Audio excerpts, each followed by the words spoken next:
Okay, I believe that we can start now. First of all, let me introduce myself. My name is Gede Guido. I believe that all of us have met before. I am the returning officer for this year's by-election, as well as the General Secretary for the year of 2024. I wanted to say thank you to the candidates, VB and Kirara, the CNS heads candidate for the year of 2024, for making it here. And of course, Ethan, the CNS head of 2023, for making it to the meeting to be able to present the questions and engage in the discussion. Thank you so much for that. And now, without any further ado, I will begin by explaining the debate structure of itself so that everything can be cleared out and there will be no misunderstanding here. The debate will be consisting of three sections. The first one is the opening statement by both Kirara and Phoebe. It is completely up to the candidates on how they will structure their opening statement. Maybe take turns, maybe not. It is completely on their jurisdiction. There is no time limit for this. Do take your time. And then after that, we will be moving on to the Q&A section of the debate. There is, again, no question limit for this, Ethan. You may ask more questions than the one you have provided in the election guide or not. It is completely up to you. And each of the candidate, which is Kirara and Phoebe, you guys can be asked directly by Ethan, or maybe Ethan can request you to answer simultaneously, or basically the other way around, or whatever that Ethan feels right. And lastly, keep in mind that you guys, Phoebe and Kirara, might request for a 30-second preparation time to prepare your answer and structure your response if needed. If not, you may just let us know and answer immediately. Okay. After the Q&A section, we will wait another 1 to 3 minutes maybe because there might be questions from YouTube. But if not, we will end it by having a closing statement session, which is provided by the candidates, and then the debates will end. So that is the overall structure of the debate. I believe there is nothing else or hidden from it. And without any further ado, let's begin with the candidates' opening statement introduction by Phoebe and Kirara, CNS heads of 2024 candidate. Go ahead. All right, thank you, Gide. So hi, everyone. So we are Kirara and Phoebe. We're currently studying in our final years from School of Business.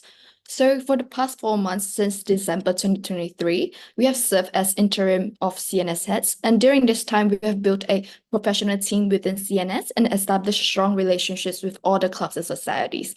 And our efforts included successfully organizing the termly CNS Week, which concluded with many clubs recruiting the maximum number of members for their clubs. And furthermore, we are excited to welcome 3 new clubs this year. So Monash Film Club, Monash Golf Club, and Monash Indian Society. So, and during our term served, we have thoroughly enjoyed our time working with our team and with the various clubs and societies. And it has been a rewarding experience, and we look forward to continuing our efforts to support and enhance the CNS community. Yeah. So moving on to our manifesto. So in our term, we aspire to build upon the commendable work led by Ethan and Tina, taking on CNS operation to the next level. So our primary focus is on elevating CNS events, including the CNS weeks every semester and the highly anticipated Monash Cup. We aim to foster a more connected and transparent and efficient CNS community, ultimately enhancing the overall experience for our clubs and societies members. Our manifesto tackles the different angles, the first effort being enhanced communication and transparency between us and the clubs and societies. And we have now established 2 stable Telegram group chats. The first is the CNS 2024 announcement group with each CNS executives to remain up to date with any changes announcement, who will then convey that messages to the rest of the team. The second of which is Clubs and Society 2024, which with each of CNS presidents to raise any and all matters pertaining to the respective clubs that require further discussion. We have also created a CNS 2024 Telegram account in which Kirara and I and the secretaries have access to it, so we can attend to different inquiries as soon as possible. Moreover, besides the announcements made in the group chats, we have also developed various documents and videos to ensure that all information is communicated to people in the format that they prefer. Finally, we have a FAQ section for each topic, serving as a centralized source for quick references and to minimize repetitive inquiries for the clubs and societies themselves. And moving on to Kirara. Thanks, Phoebe. So our second manifesto point is to enhance the experience of venue booking and EMS. So we have a new system in place compared to last year, which is the EMS tracker. So in this tracker, the club committees fill in their submitted EMS and venue required information. Then we'll look through the proposal and book their venues accordingly to maintain organization. So this tracker actually serves multiple purposes, which is to streamline and reduce communication channels by consolidating all the information in one place. This is also updated by the CNS team for everyone's convenience. This acts as a sort of planner, allowing the clubs to check their potential clashes in venue and time for their events, and to overall ease the venue bookings because the CNS team will book their venues for the events once approved. So our third manifesto point will be to improve the publicity and community engagement between CNS and general Monash students. So we've introduced a new publicity initiative, which is the bi-weekly update of the club events. So prior to this, most of the posts on the CNS Instagram were just reposts from the club themselves, alongside posts from the division, typically entailing Monash Cup and CNS Week. So with our new initiative, not only are we producing more of our own content to show originality, but we're also building a better relationship with the clubs and societies by helping them promote their events in a cohesive manner. So something new we tried out as well is creating interacting and engaging content with the clubs and societies, with 3 reels up on our Instagram during CNS Week. We also have more original content planned out for the year, so that's something to look forward to as well. Finally, I'm just going to talk about Monash Cup. So firstly, one of the most anticipated topics is the arrival of the jerseys. So this year, we're implementing a stricter policy on deadlines to ensure they align with the production timelines in our planning schedules, and to appreciate players who submit their details early, ensuring fairness for everybody. Additionally, as emphasized in our manifesto, we aim to enhance transparency and communication with houses, clubs, and societies. Although there may be clashes with club sessions, we are utilizing pre-planning and the EMS tracker to minimize these conflicts and reach compromises where necessary. So with this in mind, a comprehensive contingency plan will also be put in place for the event to take into account for venue unavailability and disputes. So that'll be all from us. Thank you. All right. Thank you, Kirara and Phoebe, for the opening statement. It is well delivered, I believe. And now moving on, we will be going forward with the Q&A session. So Ethan, fire away with the questions and the floor is yours now. All right, thanks a lot for the session. Okay, first thing first, now that you have carried out your duties as interim head of CNS for the past 3 to 4 months, what are the key challenges you have identified in your responsibilities, and how do you plan to mitigate these challenges?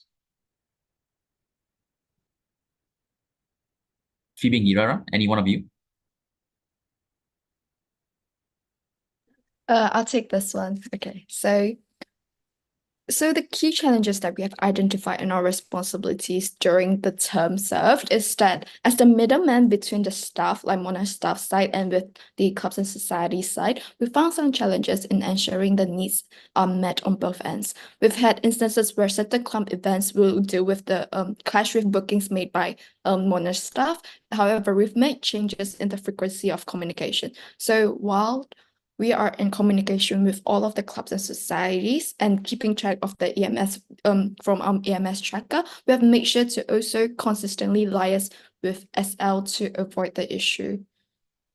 And Kirara, do you have anything to add on? Yeah, so something we also noticed was as the year progressed, we obviously reflect on what we can improve in our planning efforts, conduct of the event, etc., and what we've discussed personally with you, Ethan and Taneth. We face difficulties with the increased restrictions imposed by student life. So this is especially for the large-scale events. Based off our intern period, we've observed the numerous amount of clubs and societies that would like to increase exposure and buzz of their clubs via these bazaars, concerts, festivals, etc. And so while we have adhered to these restrictions, we maintain communication and open discussions with student life alongside the clubs and societies in question to ensure that their potential large-scale event would be able to adjust to these changes while still increasing student satisfaction. So yeah. Okay, yep, that's good. Next question is, when it comes to workplace and teamwork dynamics, how do you plan to integrate innovative and engaging workplace dynamics into not just the internal among CNS committees, but also among external operations, for example, with other committees and other affiliated partners of the CNS division? Okay, I'll take this one first. So our new systems all around this year have been improved very efficiently. We'd say that firstly, because the EMS checker, we're working very closely with the clubs, inserting the information of the EMS, venue booking requests, and on our side, we check all the venues available and reach out to them immediately to make adjustments to suit their event. So essentially, we've improved the accessibility of this by consolidating it and putting all and any information regarding event logistics in that single file. So overall, it's just efficient and accessible and simple for the obviously clubs and society committees. Phoebe, you can take the next bit. Yeah, to add on, as our manifesto has mentioned, clubs communities can now communicate with us or like the club matters via our shared Telegram account among us heads and the secretaries.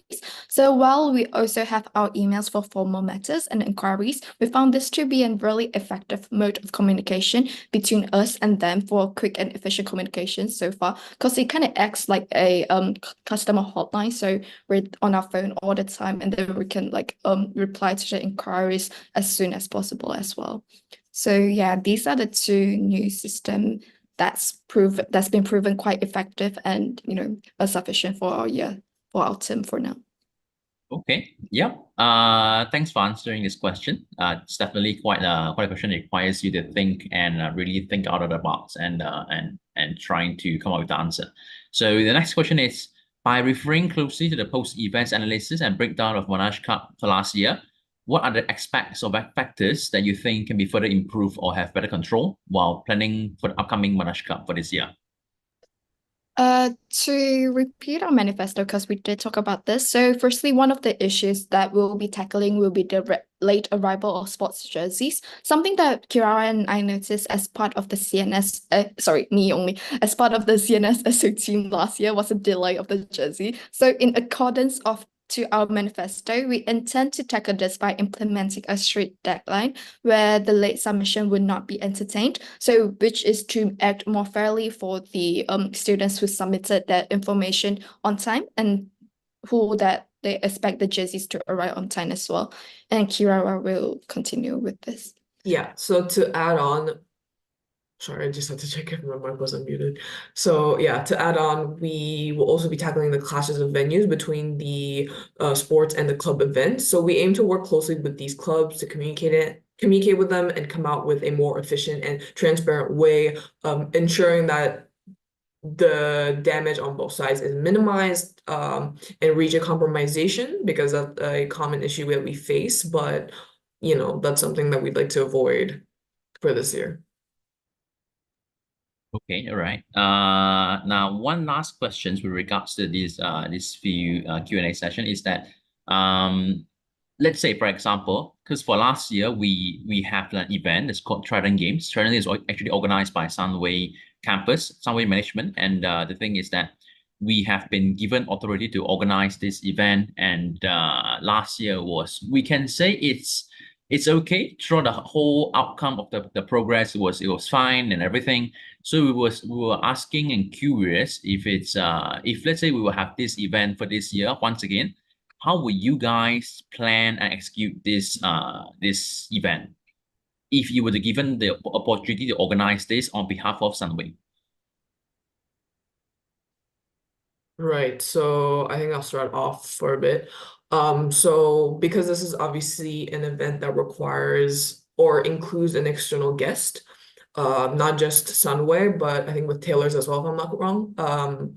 So we will obviously communicate with them first, with their respective sports officer or just their clubs and societies committee, and plan on the event, the scale of it, how many people will be coming, what exactly will be taking place, the activities that will also happen as well. So generally like planning, like a regular event, if you will.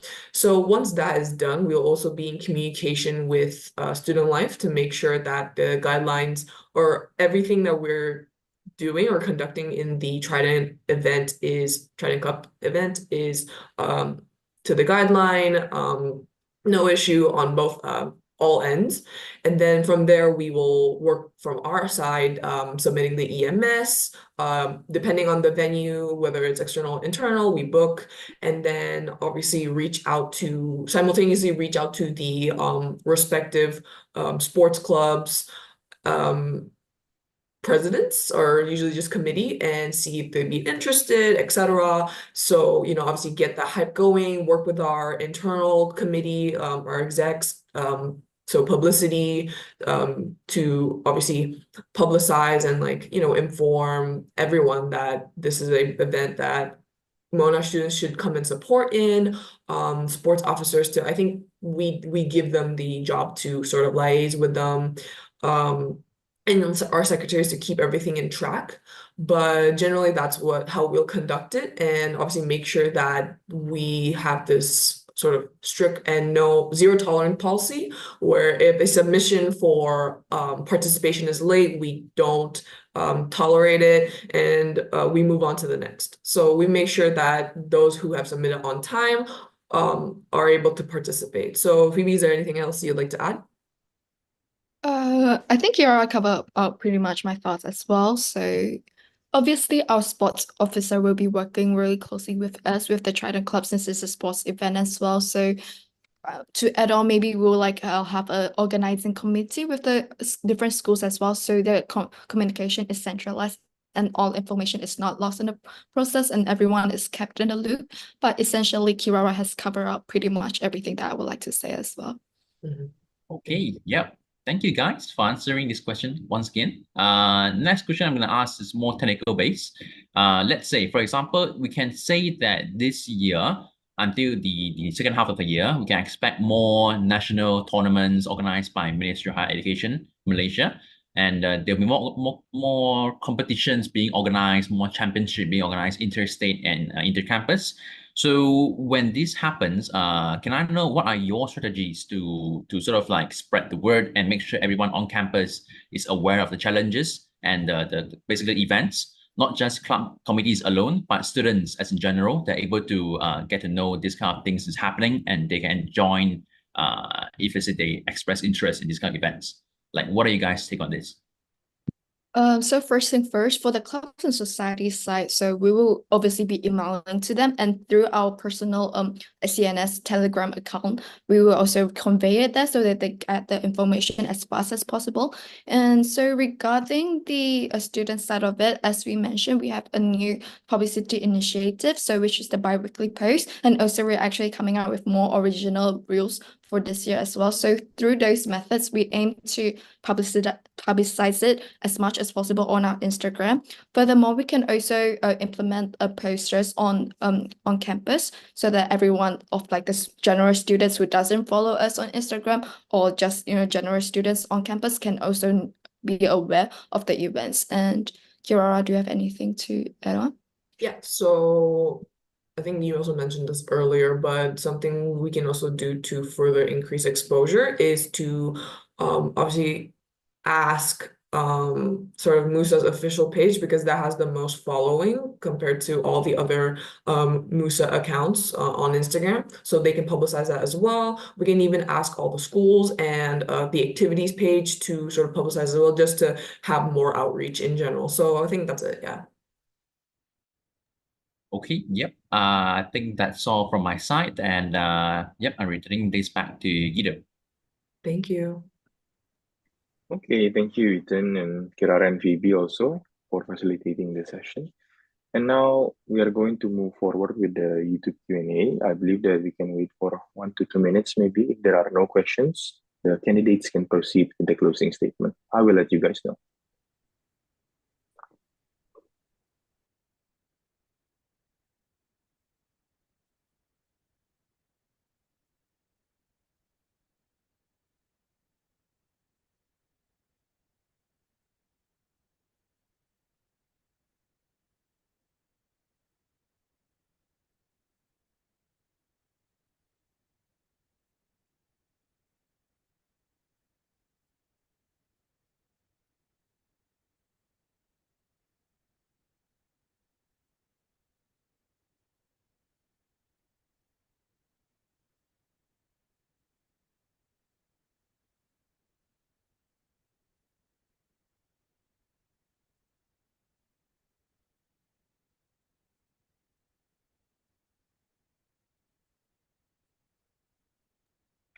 All right. I do believe that there will be no questions asked by the watchers. So, Kirara and Phoebe, you guys may proceed with the closing statement. Thank you, Guido. So I'll be the one with the closing statement. First of all, we'd like to mention a special thanks to you, our moderator and General Secretary Guido, and the election committee, of course, for organizing the by-election. We'd like to thank Ethan and Taneth, who's not here, for their guidance during our appointment. And we'd like to also extend our thanks to our team, Justin, Needy, Hebe, Jawe, Maria, Adwa, Joshua, and their subcommittee members. It's been a pleasure to work alongside you guys. Of course, we'd also like to thank all the club committees who have been very patient with us and be part of this ever-growing CNS community. We greatly appreciate your understanding and cooperation and commitment to enriching the student experience. Finally, we'd like to thank you all for taking the time to listen to our debate. We hope that with your vote, we can secure our position and continue working as your next heads of CNS.